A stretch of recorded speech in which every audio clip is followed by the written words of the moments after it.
Class 12th mathematics. Previous day जो आपने information collect किया था वो इंफॉर्मेशन भी कंटिन्यूटी से कनेक्ट थी। कंटिन्यूटी में कुछ डिफरेंट क्वेश्चन आज लेकर अपन सॉल्व कर रहे हैं। इसके बाद हम डिफरेंशिएबिलिटी के क्वेश्चन के अकॉर्डिंग चलेंगे, जिसका बेसिक पॉइंट हम आज भी स्टार्ट कर सकते हैं या फिर हम कल भी स्टार्ट कर सकते हैं। कंटिन्यूटी के बाद डिफरेंशिएबिलिटी और फिर कंबाइंड क्वेश्चन चलते रहेंगे कि फंक्शन कंटिन्यूअस है तो डिफरेंशिएबल है या नहीं, और डिफरेंशिएबल है तो कंटिन्यूअस है या नहीं।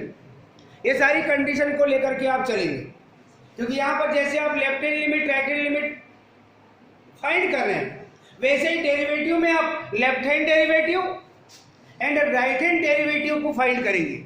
अब लेफ्ट हैंड डेरिवेटिव की एक डेफिनेशन है जिसे हमको राइट करना पड़ेगा आपके सामने, फिर उसको आप फॉलो करेंगे, और फिर राइट हैंड डेरिवेटिव। तो left hand derivative right hand derivative दोनों अगर इक्वल हैं फाइनाइट वैल्यू के अकॉर्डिंग और डिफाइंड वैल्यू के अकॉर्डिंग, और दोनों इक्वल भी होना चाहिए और डिफाइंड भी होना चाहिए, वो भी फाइनाइट वैल्यू के अकॉर्डिंग, तब ऐसी कंडीशन में आप उस फंक्शन को बोलते हैं कि डिफरेंशिएबल है। भले ही दोनों के दोनों फाइनाइट वैल्यू के साथ एग्जिस्ट कर रहे हो और इक्वल नहीं है, तो ऐसी कंडीशन में वो फंक्शन आपका डिफरेंशिएबल नहीं होता है। तो डिफरेंशिएबिलिटी के क्वेश्चन भी लगभग आपको ऐसे ही दिखेंगे, बस ये है कि आपको डिफरेंशिएबिलिटी चेक करने के लिए वो कहेगा, जैसे आप अभी कंटिन्यूटी चेक करें। पर कंटिन्यूटी में हमारे पास जो पैटर्न स्टार्ट है उसमें हम एक कांस्टेंट वैल्यू को फाइंड कर रहे हैं, उससे रिलेट आप क्वेश्चन स्टार्ट कर रहे हैं। यहां पर एक क्वेश्चन हमने सिलेक्ट किया है जिसमें लिखा है फाइंड द वैल्यू ऑफ के is a constant if the function जो डिफाइंड है, इस टाइप से डिफाइंड फंक्शन को आप कहते हैं सिग्नम फंक्शन। फर्स्ट fx की वैल्यू है k into x upon mod of x when x less then 0। तो यहाँ पर डेफिनेट हो गया कि ये फंक्शन आपके पास लेफ्ट हैंड लिमिट के लिए होगा, क्योंकि फंक्शन भी कंटिन्यूअस एट x इक्वल 0 का है। राइट हैंड लिमिट के लिए जब चलेंगे आप, तो राइट हैंड लिमिट के लिए सिचुएशन है बेटे आपके पास कि when x ग्रेटर देन 0, तो वो सिचुएशन fx की वैल्यू होगी राइट हैंड लिमिट के लिए, और value of a function that means when x equal 0, क्योंकि दोनों कंडीशन में एक ही टाइप से डिफाइंड है आपका function, greater than equal. Greater than है तब भी fx की वैल्यू 3 है, और यदि x इक्वल 0 है तब भी आपके पास fx की वैल्यू 3 है। तो आप पहले चाहें तो वो लिख सकते हैं जो हर क्वेश्चन में आपने राइट किया है क्लियरली।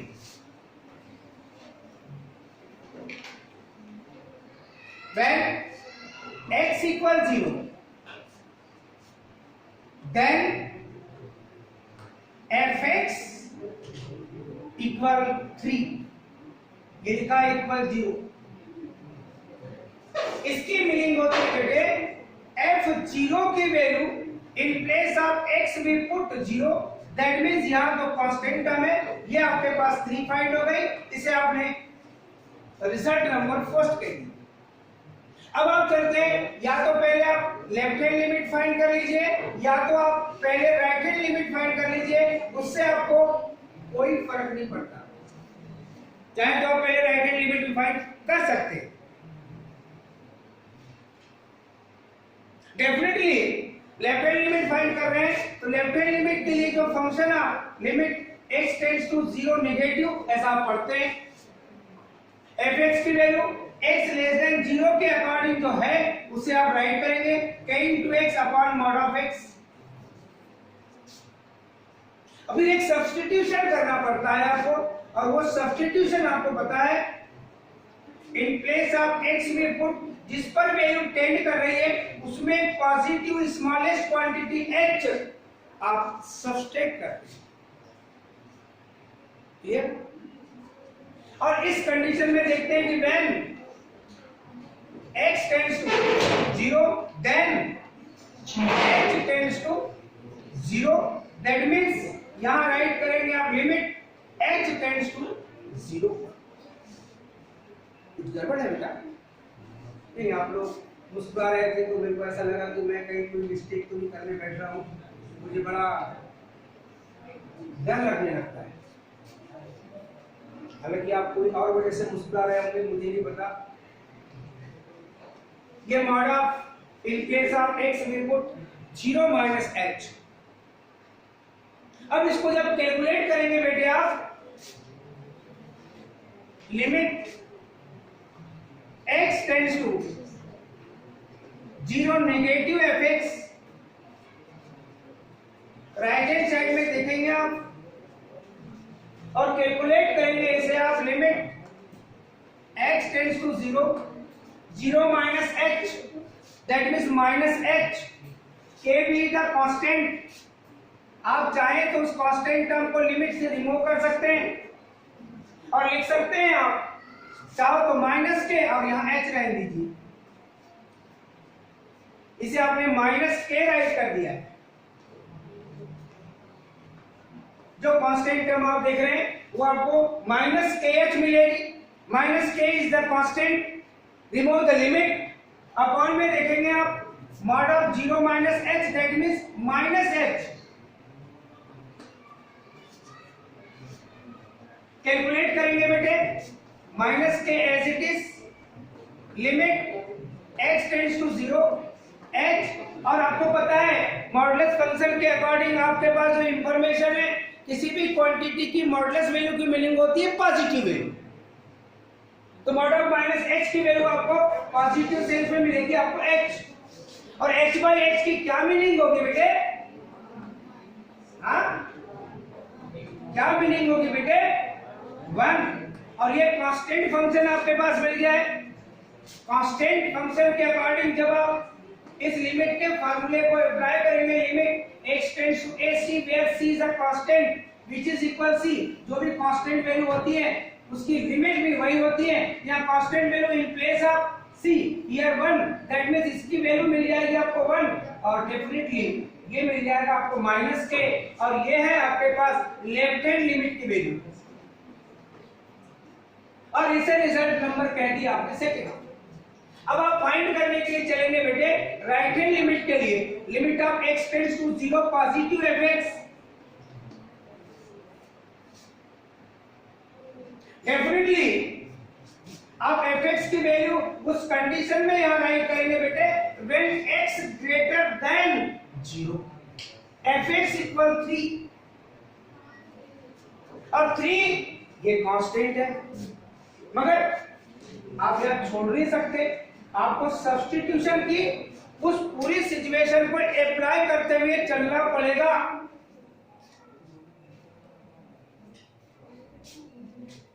क्या सब्स्टिट्यूट करेंगे बेटे? Put in place of x, जिस पर वैल्यू टेंड करती है उसमें positive smallest quantity h add करेंगे। ये आपको करना पड़ेगा। आपको पता है कि इसकी वैल्यू 3 आने वाली है, पर यहां से आप 3 नहीं लिख सकते, आप ये लिखेंगे कि when x tends to 0 then h tends to 0, that means यहां राइट करेंगे आप लिमिट h टेंड्स टू 0, और यहां तो कांस्टेंट टर्म है, x की कोई टर्म ही नहीं है, तो आप इन प्लेस ऑफ x जो कि 0 प्लस h सब्स्टिट्यूट करने वाले थे, जब x है ही नहीं है तो आप कहां से रखेंगे? इसलिए आपको एज इट इज राइट करना पड़ता है। और इस कंडीशन में आपको जैसे यहां लिखे थे 1, वैसे यहां कितना लिखना पड़ेगा आपको? 3, दैट मींस आपको राइट हैंड लिमिट क्या फाइंड होगी वो मैं यहां राइट कर देता हूं। Limit x tends to 0 positive fx which is equal 3 is the result third। अब आपको पता है कि कंडीशन आपके पास गिवन दैट में कि फंक्शन fx भी कंटीन्यूअस एट x इक्वल 0। इसको आप यहां राइट कर लें, सिंस fx be continuous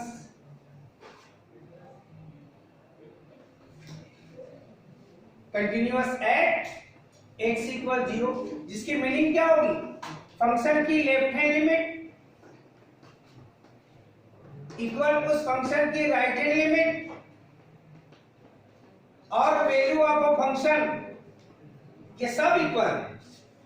इसकी वैल्यू आपने फाइंड किया लेफ्ट हैंड लिमिट की, माइनस में राइट हैंड लिमिट की वैल्यू फाइंड किया आपने 3 और वैल्यू ऑफ फंक्शन की भी वैल्यू है आपके पास 3। इस कंडीशन में आप देखेंगे तो k की वैल्यू आपको फाइंड होगी -3। यहां पर मॉडुलस फंक्शन के अकॉर्डिंग जिस क्वेश्चन को आपने सिलेक्ट किया था उस क्वेश्चन को आपने सॉल्व करके अननोन क्वांटिटी k की वैल्यू आपने फाइंड करी है। एक ऐसा ही क्वेश्चन हम मॉडुलस फंक्शन का और सिलेक्ट करेंगे बेटे। क्वेश्चन को चेंज करेंगे, find the value of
f(x) equal x minus 4 upon mod of x minus 4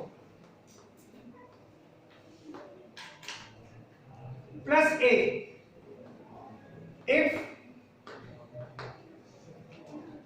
x less than 4। Second value है बेटे a plus b if x equal 4 और थर्ड वैल्यू है बेटे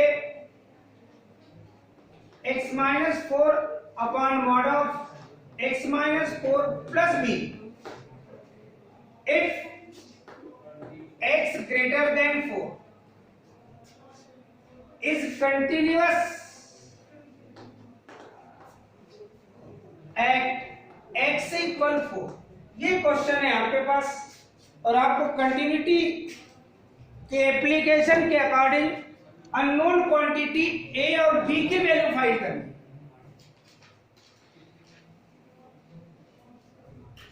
मेथड वही है, उसमें कोई चेंज नहीं है। सबसे पहले आप चाहेंगे वैल्यू ऑफ फंक्शन के लिए क्लियरली when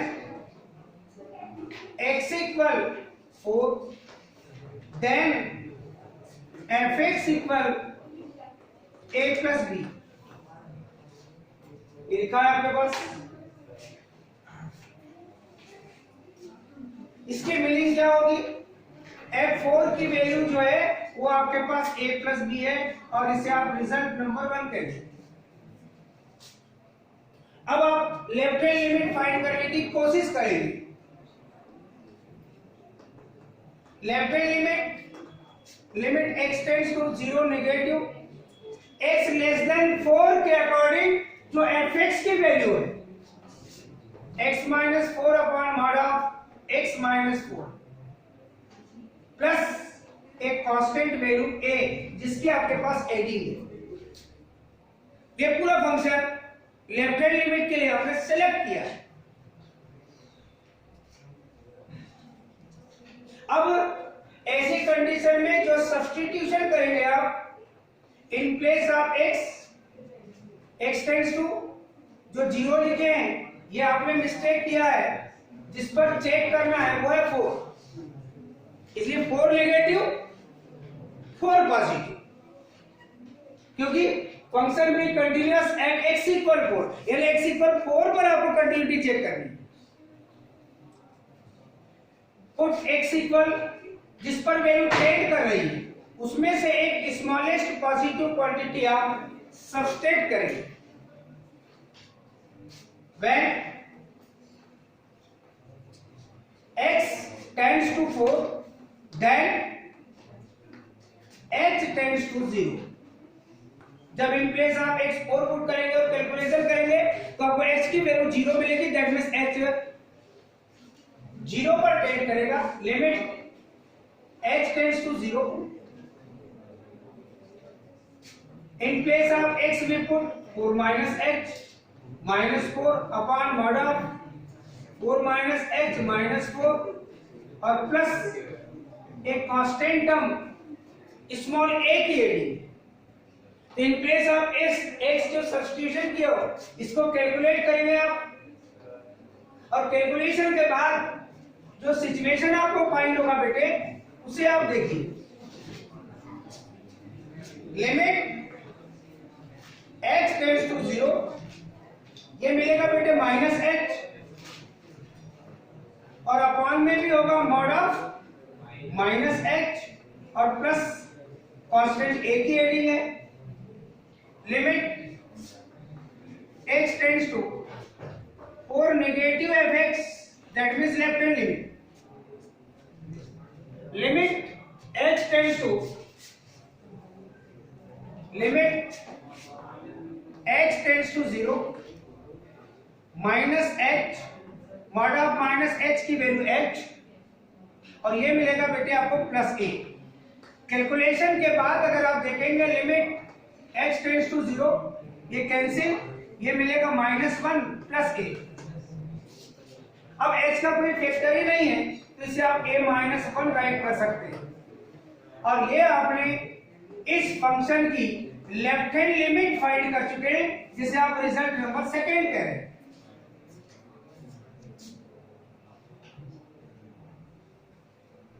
अब आप राइट हैंड लिमिट के लिए कैलकुलेशन करेंगे। Limit x tends to 4 positive fx, limit x tends to 4 positive. अब fx की value when x greater than 4, then fx equal x minus 4 upon mod of x minus 4 और plus एक unknown quantity b की adding है। Method substitution की आपको पता है, जो सब्स्टिट्यूशन आप करेंगे put in place of x, जिस पर वैल्यू टेंड कर रही है उसमें एक positive smallest positive quantity h की एडिंग करेंगे आप। मेथड आपको पूरी पता है। When x tends to 4 then h tends to 0। इस कैलकुलेशन में आप देख रहे हैं बेटे limit h tends to 0, in place of x 4 plus h minus 4 upon mod of 4 plus h minus 4 और प्लस एक अननोन क्वांटिटी b की एडिंग। कैलकुलेशन में देखेंगे बेटे आप लिमिट h टेंड्स टू 0, यहां आप शॉर्टली लिख सकते हैं h, ये 4 से 4 कैंसिल, मॉड ऑफ h की वैल्यू को आप डायरेक्ट लिख सकते हैं h और ये प्लस b। और इस कैलकुलेशन में आप h से h कैंसिल होगा तो ये 1 में कन्वर्ट हो जाएगा। स्पेस के अकॉर्डिंग मैं सॉर्ट कर देता हूं, चाहे तो आप एक स्टेप और लिख लीजिए। Limit h tends to 0 1 plus b, that means finally मिलेगा आपको b प्लस 1 या 1 प्लस b। ये रिजल्ट नंबर है आपके पास 3rd। और ये इस फंक्शन की right hand limit x tends to 4 positive fx, that means right hand limit है। राइट हैंड लिमिट ये आपने फाइंड किया है लेफ्ट हैंड लिमिट, और ये आपने फाइंड किया है वैल्यू ऑफ अ फंक्शन। ऐसे रिजल्ट्स जिनकी आपको आवश्यकता है वो आपने यहां राइट करके रखा है, और कंडीशन है आपके पास fx be continuous, fx be continuous at x equal 4, according to question, fx be continuous at x equal 4. So by definition of continuity,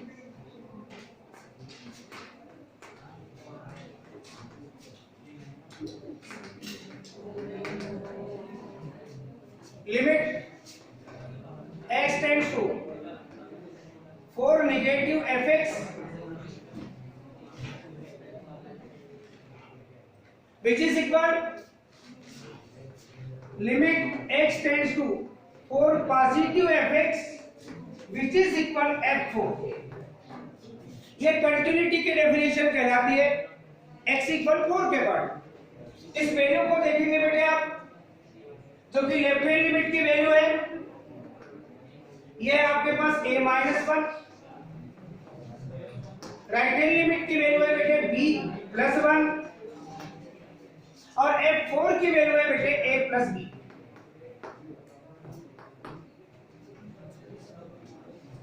अब हमें जो रिजल्ट कैलकुलेट किए हैं हमको इनकी आवश्यकता नहीं है।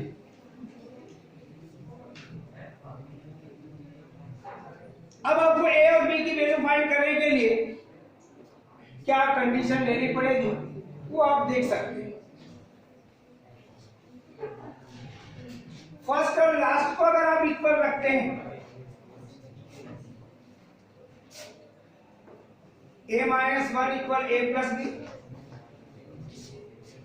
a opposite side same sign cancel, तो कांस्टेंट b की वैल्यू आपको मिलेगी -1। और जब आप सेकेंड और थर्ड को इक्वल रखते हैं तो b opposite side same sign cancel. ऐसी कंडीशन में कांस्टेंट a की वैल्यू कैलकुलेट करेंगे तो 1 और कंक्लूजन में आप देखेंगे hence a equal 1 and b equal -1। ये है आपके पास required solution. Function different type, मैंने अननोन क्वांटिटी फाइंड करने वाले क्वेश्चन पे इस बार बहुत जोर दिया। वजह है कि इस बार ऐसा लगता है कि कंटिन्यूटी से अगर कोई 4 मार्क्स का क्वेश्चन सिलेक्ट हो जाए तो वो ये क्वेश्चन इस टाइप का होगा और उधर में कोई प्रॉब्लम नहीं आती बेटे, सीधे फंक्शन होता है। आपको किसी भी पॉइंट पे कंटिन्यूटी चेक करनी है तो आप श्योर रहते हैं कि आपको लेफ्ट हैंड लिमिट फाइंड करनी है, राइट हैंड लिमिट फाइंड करनी है और अलग अलग कंडीशन लिए, कभी 0, कभी 1, कभी 2, कभी 3, कभी 4। अब डिफरेंट सिचुएशन में, क्योंकि यही पॉइंट जब आप 11th में left hand limit right hand limit के अकॉर्डिंग क्वेश्चन सॉल्व करते थे तो वो आपको थोड़ा डिफिकल्ट लगते थे और लगते थे। एक टाइम आपने सीख लिया है, वो इतने क्वेश्चन हमने नहीं पढ़ा था जितने क्वेश्चन हमने 12th में पढ़ा। तो अभी हमने यहाँ पर मोर देन जितने ज्यादा से ज्यादा हो सकते हैं क्वेश्चन आपने भी कंटिन्यूटी के सॉल्व किए और सिमिलर क्वेश्चन आपके बुक में भी बहुत है, उनको अगर आप सॉल्व करने की कोशिश कर रहे होंगे उसकी मेथड आप डिटेल जिस टाइप से मैं आपको सॉल्व करके दे रहा हूँ एग्जाम में आप कोशिश कीजिए कि इतना डिटेल लिखिए। वो हिंट रहती है बेटे आपके पास जो सॉल्व रहता है उसमें से कुछ स्टेप्स आपको इंक्रीज करनी पड़ेगी। अगर आप सेम टू सेम वैसा का वैसा लिख देंगे तो वो आपको हिंट करता है, डायरेक्शन देता है, फिर आप उसके अकॉर्डिंग कैलकुलेशन। आप सेम वैसा नहीं, आपको हर स्टेप को सॉल्व करके देना है।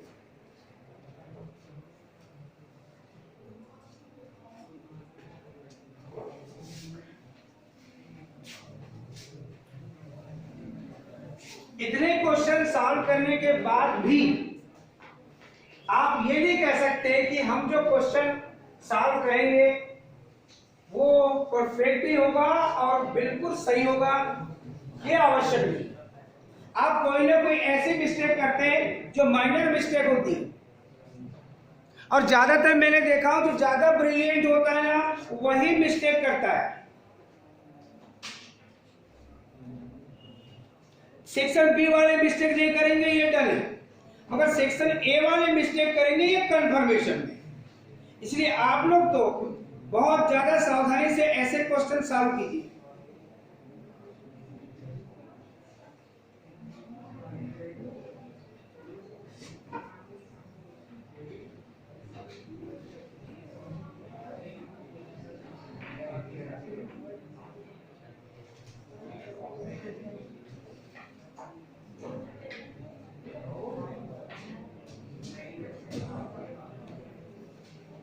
एक क्वेश्चन और सिलेक्ट करते हैं, फाइंड द वैल्यू ऑफ के।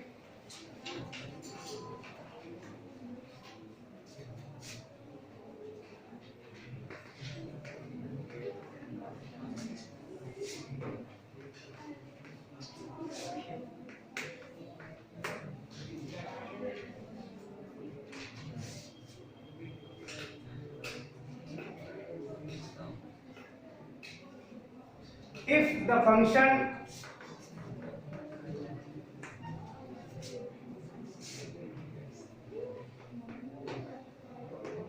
fx की फर्स्ट वैल्यू है kx plus 1, if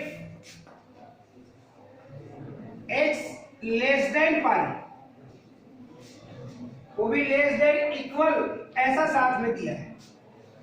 second situation है आपके पास में cos x, if x greater than pi is continuous at x equal pi,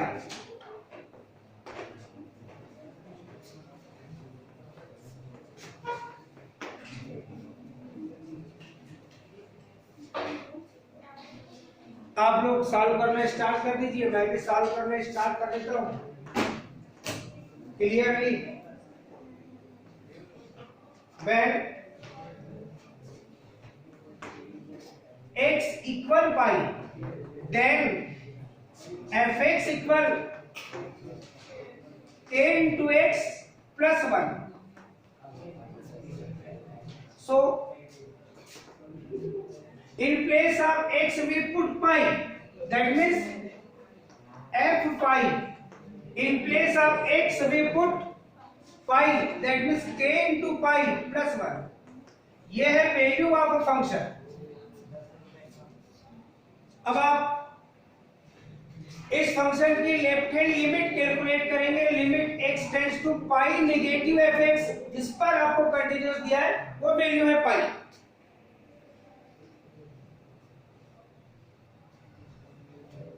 which is equal limit x tends to pi negative x less than pi, then fx equal kx plus 1, यह left hand limit के लिए आपका function. अब यहां पर वही substitution करेंगे, जिस पर वैल्यू टेंड कर रही है वह है पाई, इसमें एक पॉजिटिव स्मॉलेस्ट क्वांटिटी h आप सब्स्टिट्यूट करेंगे। when x tends to pi then h tends to 0, क्योंकि जब इन प्लेस ऑफ x आप पाई पुट करेंगे, h का ट्रांसफर करेंगे, ये positive h which is equal pi minus pi, that means 0, यानी h 0 पर टेंड करेगा। इस सब्स्टिट्यूशन में आप लिखेंगे limit h tends to 0, when x tends to pi then h tends to 0, in place of x we put pi minus h, ये bracket में होगा प्लस 1 और इसे आप कर्ली ब्रैकेट में अगेन क्लोज कर दें। अब इन place of h we put 0, तो आपको मिलेगा बेटे k पाई प्लस 1, यह है result number second, that means उस फंक्शन की कौन सी लिमिट, लेफ्ट हैंड लिमिट। अब आप कैलकुलेट करेंगे बेटे उस फंक्शन की right hand limit.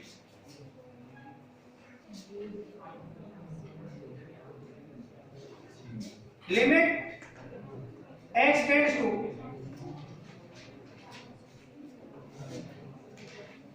pi plus fx which is equal limit x tends to pi plus, when x greater than pi then fx equal cos x। अब substitution क्या होता है आपको पता है, put in place of x जिस पर value tend करती है उसमें एक smallest positive quantity h add करती है। when x tends to pi ये लिखा है, then x tends to pi put करेंगे, पाई से पाई कैंसिल होगा, दैट मींस h 0 पर टेंड करेंगे। Limit x tends to 0, in place of x we put pi plus h, in place of h we put 0, ये result मिलेगा cos pi plus 0, that means cos पाई जिसकी value कितनी होती है cos पाई की, ये आपको अगर नहीं पता तो फिर आप क्वेश्चन बनाना छोड़ दीजिए।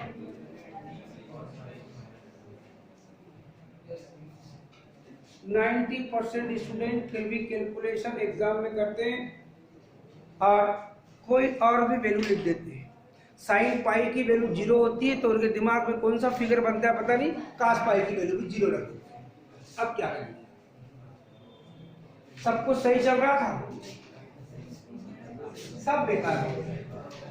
अब उसके लिए तो हम कुछ नहीं कर सकते बेटे। Limit x tends to pi plus fx, अब आपने राइट हैंड लिमिट भी फाइंड कर लिया, आपने लेफ्ट हैंड लिमिट भी फाइंड कर लिया, आपने वैल्यू ऑफ फंक्शन भी फाइंड कर लिया, और क्वेश्चन में फंक्शन कंटीन्यूअस गिवन दैट में है आपके पास। तो आप सोचेंगे कि हम क्या करें, ये मेन पॉइंट है।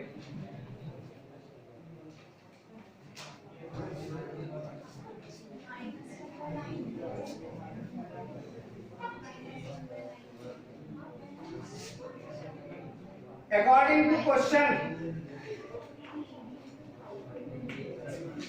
fx be continuous at x equal pi. So definition of continuity, ये सब चीज लिखना पसंद नहीं करते हैं, लिख देंगे तो अच्छा होगा। Limit x tends to pi negative fx which is equal limit x tends to pi positive fx which is equal f पाई।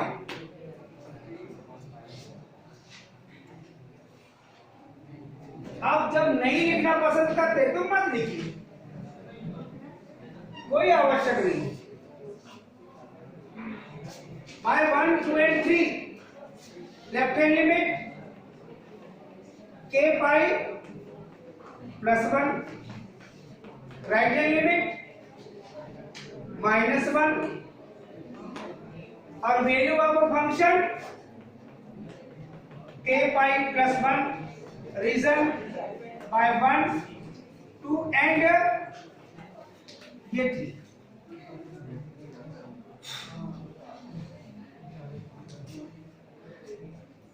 या तो इसके साथ चलिए या तो इसके साथ चलिए। k pi plus 1 which is equal -1,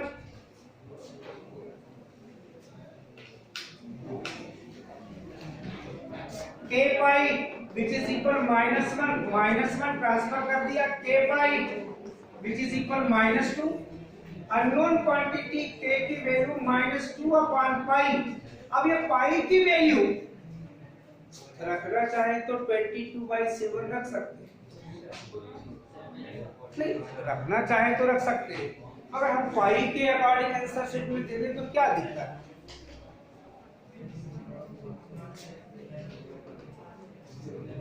3.14 तभी रखना क्योंकि वो एग्जैक्ट वैल्यू नहीं है पाई की, वो अप्रोक्सीमेट वैल्यू है। 22/7 एग्जैक्ट वो ठीक है।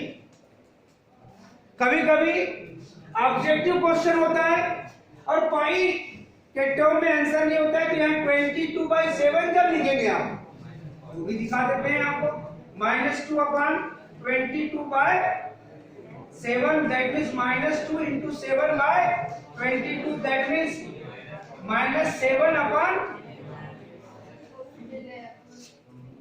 आप यही देखते रहते हैं कि सर ने कैलकुलेशन में पाई के टर्म में दिए थे, और एक लास्ट में ऑप्शन है